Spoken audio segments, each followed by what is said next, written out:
I think about this a lot, and so I thought I would just show it here. It's not too serious, but and that is the inverse bell curve of self-awareness and suffering. What I find is that when we're way over here, this sort of person that is just so blissfully unaware, in a positive way, like, they don't have that self-reference that saddles them with negative emotion. They're not engaged in negative self-talk. They're engaged in very little self-talk at all.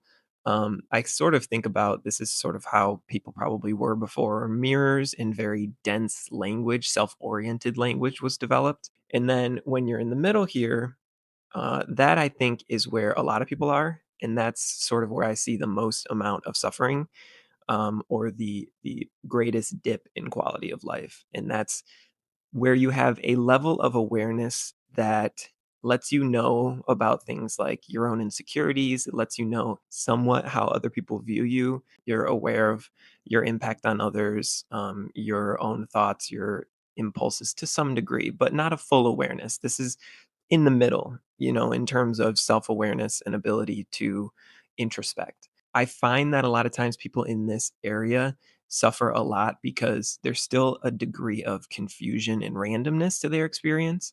Why they feel certain ways, they're not always going to know. Why they act ways, they're not going to know. And so there is sort of a dip here in the quality of life when it comes to having some awareness, but not a ton. And then at the end here, when you kind of reach this peak, this is what I sort of deem as like the full self awareness. You know why you think the way that you do, you know what caused you to think that way. You have chosen to think that way. It's not something that was thrust upon you, but something you decided for yourself through your own rational mind. You understand your emotions are valuable, but they are not the end all be all. There's a lot of value to be right at this peak.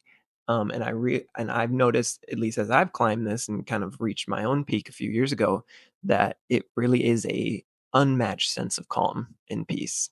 You sort of embrace that full awareness of yourself and your history and your future. That's what I've noticed with this inverse bell curve, at least in my experience.